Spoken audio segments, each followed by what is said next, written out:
Hello everyone.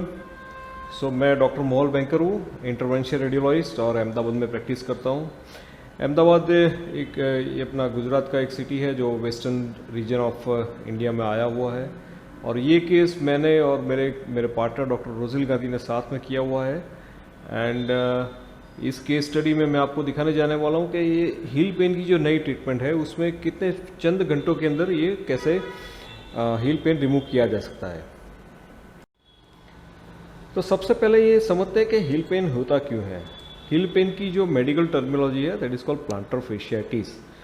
So why it's called plantar fasciitis, क्योंकि ये जो हमारा फुट का आज आर्च है उसको सपोर्ट करने के लिए यहाँ पे नीचे थिक फाइब्रस टिश्यू होता है जिसको प्लांटर फेशिया कहते हैं। ये प्लांटर फेशिया का एक एंड यहाँ पे हील बोन के साथ अटैच होता है और जो सेकंड एंड है वो यहाँ पे टोज जहाँ पे शुरू होती है वहाँ पे अटैच होता है। और जो फूड पे जो भी प्रेशर आता है वो प्रेशर पूरा का पूरा ये प्लांटर फेशिया एब्जॉर्ब कर लेता है। सो दीज ये प्लांटर फेशिया का बेसिक जो फंक्शन ये है कि पूरा का पूरा फूट आर्च को मेंटेन करना और जो प्रेशर आता है उसको एब्जॉर्ब करना। अब ये होता क्या है कि कभी कभार हम ज़्यादा वर्कलोड ले लेते हैं, ज़्यादा चल लेते हैं, या ओबेसिटी की वजह से फूड पे ज़्यादा प्रेशर आ जाता है। So there are lots of thing जिसकी वजह से ये प्लांटर फेशिया होती है जो वहाँ पे अटैच होते हैं ये प्लांटर फेशिया हील बोन के साथ, वहाँ पे कुछ फाइबर्स ब्रेक होते हैं उसके। और ये जो फाइबर्स में जो प्रेशर आता है और वहाँ पे जो ये फेशिया के फाइबर्स जो ब्रेक होते हैं वहाँ पे इन्फ्लेमेशन शुरू होता है and this inflammation leads to the pain. और ये पेन की सबसे इम्पोर्टेंट चीज़ है कि आप जब मॉर्निंग में फर्स्ट स्टेप नीचे रखेंगे अपने बेड पे से तो उसको सीवियर पेन होगा and gradually this pain will disappear. वही इसका मेन डिफरेंशिएटिंग पॉइंट है। एंड मेनी टाइम ये हम कुछ भारी वजन उठाते हैं तो ये पेन बढ़ जाता है। आधे घंटे पौने घंटे तक हम सोफ़ा पे कुछ बैठते हैं, कुछ रेस्ट लेते हैं, टीवी देखते हैं, उसके बाद जब खड़े होते हैं तो काफ़ी पेन हमको महसूस होता है। तो these are the all classical sign of plantar fasciitis. और इसकी ये जो नई ट्रीटमेंट है उसके बारे में देखते हैं। तो अब ये समझते हैं कि जो नई ट्रीटमेंट है प्लांटर फेशियाटिस के बारे में वो क्या है। जैसे हम हार्ट की एंजियोग्राफी करते हैं वैसे ही हम फुट की एंजियोग्राफी करते हैं। फुट में यहाँ पे हील बोन है और हील बोन के यहाँ पे ये अटैचमेंट प्लांटर फेशिया का रहता है। सो सबसे पहले हम ये चेक करते हैं एंजियोग्राफी करके कि वहाँ पे इन्फ्लेमेशन है कि नहीं है।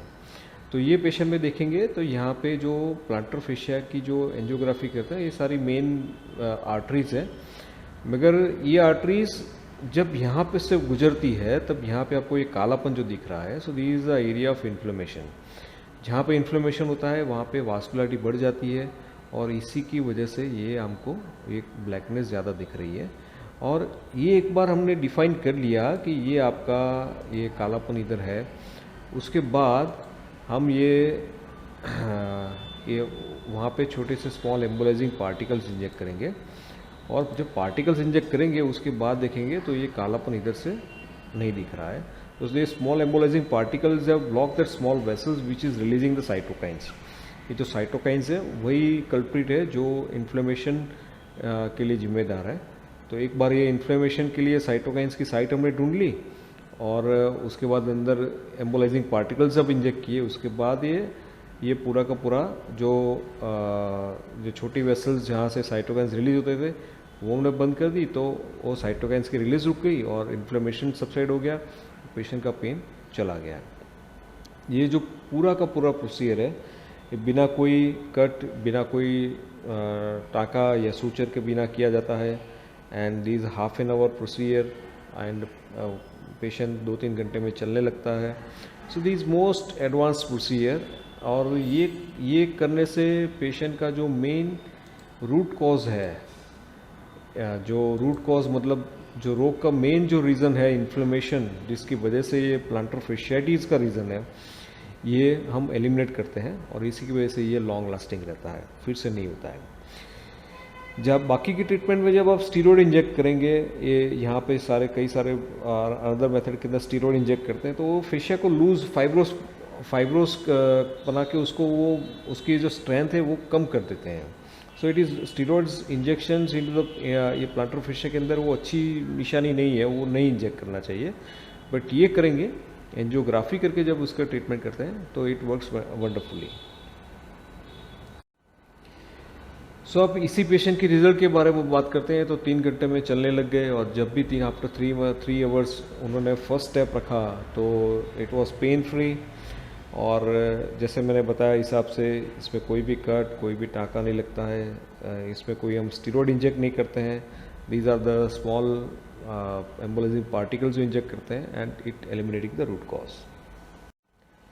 So thank you so much, and these are our hospital numbers. आपको कुछ भी क्वेरी हो, कुछ भी हो तो आप इस नंबर पे फ़ोन करके हमको कुछ ना कुछ क्वेरी हो तो पूछ सकते हैं। Thank you so much.